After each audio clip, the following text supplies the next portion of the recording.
Welcome to another edition of Politics Done Right. Today we are honored to have the president of the Humble Area Democrats.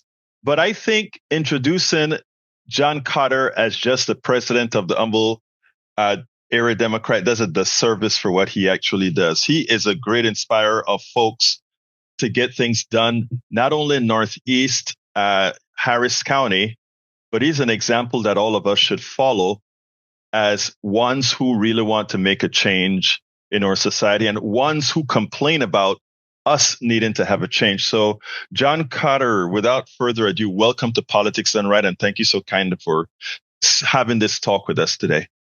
Well, thank you, Egberto. I really appreciate the invite. It's great to be here with you.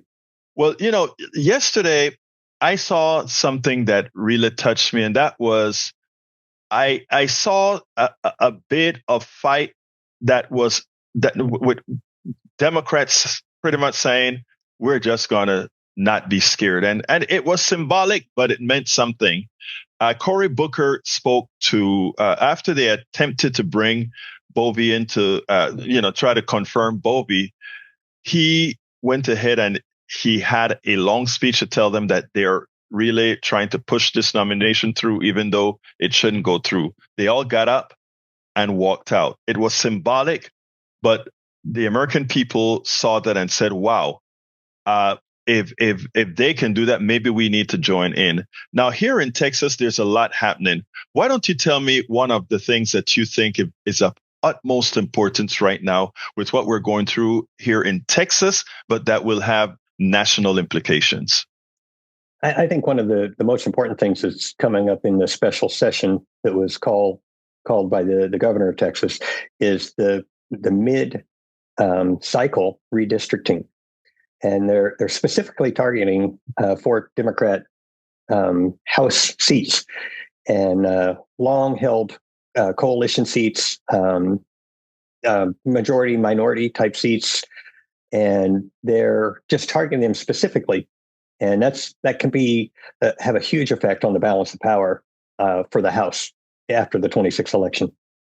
Now, one of the reasons that they're targeting is pretty much to dilute them in such a manner that they can actually extract a few more Republican seats that really won't reflect the balance between Democrats, Republicans in the state. Is that correct? That's correct. Just like the 18th district, which is a vacant right now, and we're going to have a special election soon. That has long been held by a person of color, and they're going to try to dilute that vote and either bring in some Republicans into that district while they push some Democrats into some very safe Republican seats. And it could have an effect of that seat turning Republican, which if that's what the voters want, that's one thing. But they're forcing the voters into these districts. And so they're picking their voters. And then the voters that have lived there for years and have voted, for Democrats in those seats no longer have a voice. Yeah. And that is sad because you just said it. These are people who not only felt that they had a voice, they had a voice. They're in the 18th district, as you were speaking about. They had Sheila Jackson Lee, who represented them quite well. She passed away. And then they had Sylvester Turner, who only had a short time, but would have represented them well. And he passed away as well. Now we don't know what's going to happen. That's correct. And, we're going to have the special election this fall for the 18th. And then if this redistricting takes place, that entire district is going to change for the actual election that will take place in November of 26. Now, you have some options. You have some thoughts as to what really needs to be done. First of all, I think one of the things that you see is you're probably not seeing the urgency of what Governor Abbott is about to do. You don't see that urgency, neither locally or nationally. Am I correct with that sentiment? I totally believe that. I don't mean to be hyperbolic or anything, but the House is on fire with this type of thing. The president is concerned that the midterms are going to be very bad for him, and he wants to keep control of the House with Speaker Johnson. And so these are easy targets for them. because they got a complicit governor in the state of Texas, plus a Republican-controlled legislature. Now, interestingly, before we go into some of the solutions that you spoke about, it's not only in Texas that they're attempting to do this, but they're also attempting to do this in Ohio and other places, which really will make. Well, I'll be honest with you, and you tell me if you agree or not. But I think you can get a little bit too cute, and sometimes districts that you think are very safe based on what the not and I don't want to only talk demographics, but what the values of the people were in that district all about. It could come back and burn you, couldn't it? It could, absolutely. And so, that's one thing for them to consider when they start redrawing these districts. What will the voters actually say? Because we can see right now that there's a lot of pushback on these things that are coming out of the federal government, driven by Trump and those folks that he's appointed. And the American citizens seems to be, by and large, don't support it. I mean, look at the people that are protesting day in and day out. We have several friends that are on the streets all the time, using their voice. And so it could come back to bite them here in Texas, but it's not a guarantee. Yeah, because a lot of districts, the Republican districts that they may think are so safe that they can throw some more Democrats in there, they may get a surprise when other folks in that district wake up. Now, as far as support for what really needs to be done, you have some ideas, because as it turns out, money plays a role, not necessarily the only role, but money plays a role. What's your thoughts on that? Well, there's always money in politics. And right now, the Democrats are in a minority in the Texas legislature. And so the votes aren't there to say no. And I think we need to use all the tools that we have in the toolbox to put a stop to this redistricting. And so there's different ways of doing it. Our Democrats have proven before that, maybe if you don't show up and they don't have a quorum, they can't get anything done. And so that's one of the tools. There's other tools.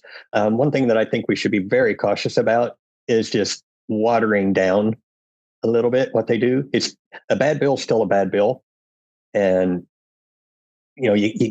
when it comes time to run again in 26, you can't say, well, I only made it a little bit better, as opposed to, I put skin in the game. Yeah. Yes. Yeah, exactly.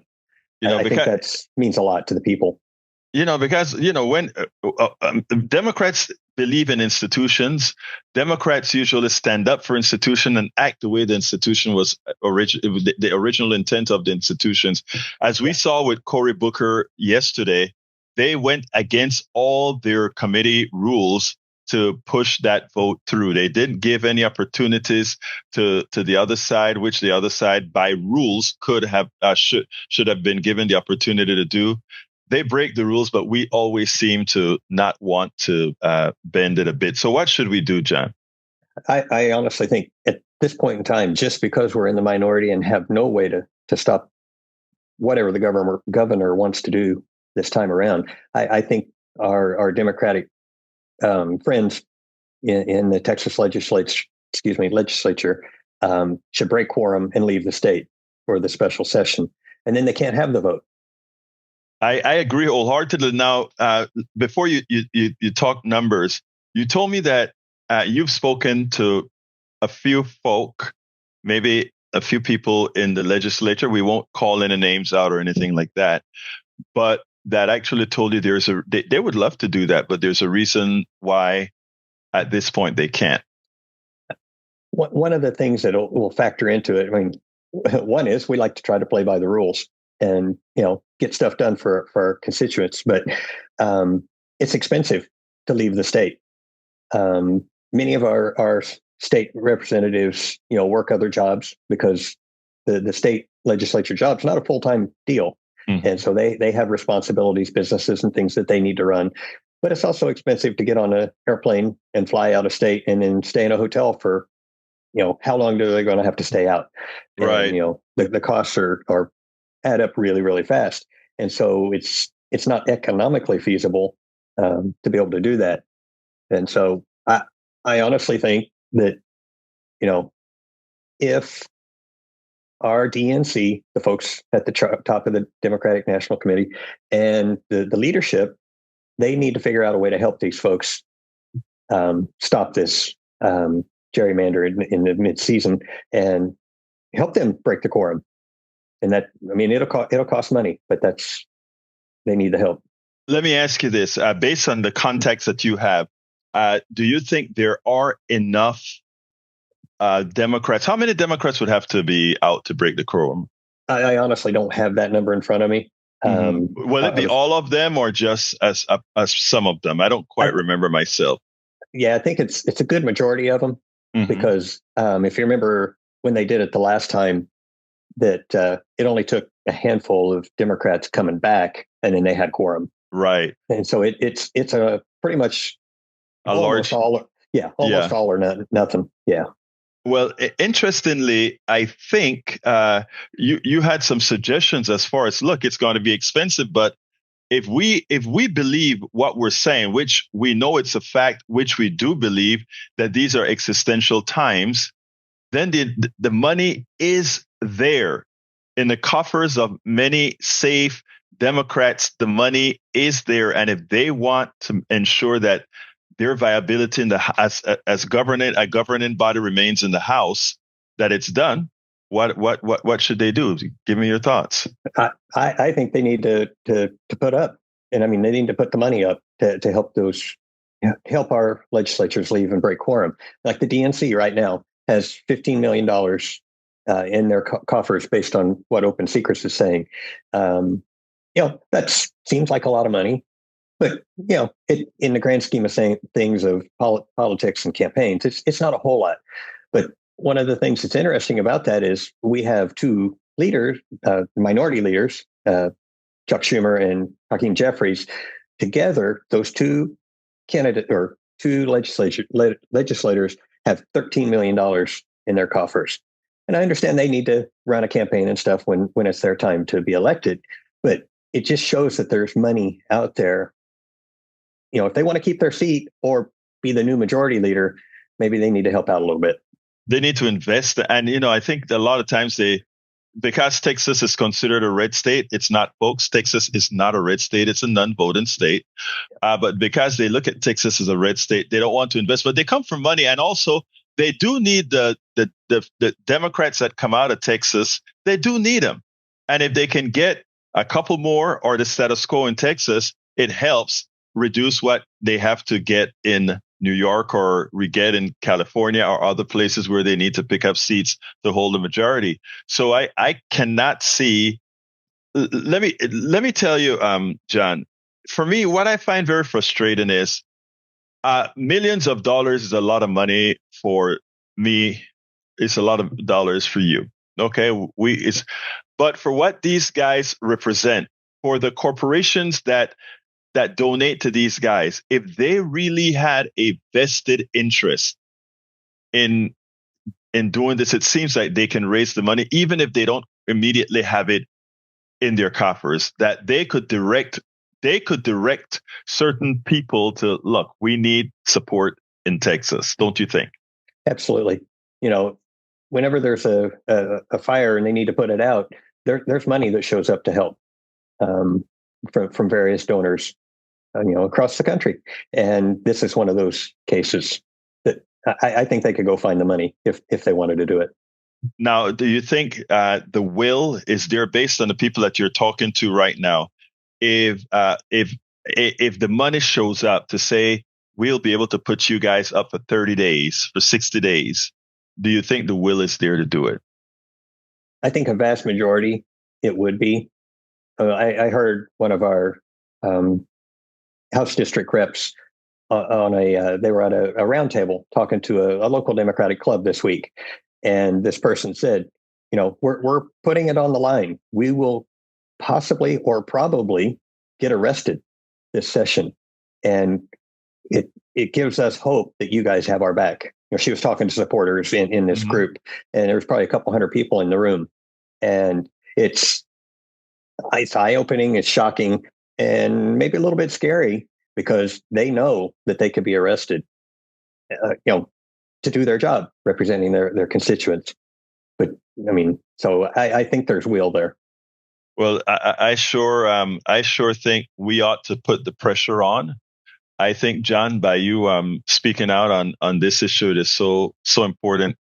Um, Give me a closer. What do you want to tell not just our audience, but the politicians out there in Texas and specifically around the country that have a vested interest in our redistricting? I think the past 6 months proved to us that we have to pull out all the stops. And this is just one of them, is to protect these seats. And I hope and want our representatives across the country to see how important this is in Texas and get on board and help us out. John Cotter, president of the Humble Area Democrats and an activist in town. I don't know if you like to call yourself an activist, but I call you an activist because, I mean, you get a lot of work done and you bring a lot of people together. Thank you for all the work that you do. And thank you so kindly for having been on Politics Done Right. Thanks, Egberto. It's an honor to be here with you. We spend a lot of time deconstructing the news, trying to parse it into a form that everybody can understand. We try to find those little nitpicks where it flies above the fray, etc. If you really like these videos that we do, I want to ask a big favor. Please go ahead. Number one, subscribe to our channel. And number two, please join if you can. Thank you so kindly for watching. Keep watching. Please remember to share. We must populate the entire internet with our progressive message, a message that we know is what most Americans say that they want. So help us, please join.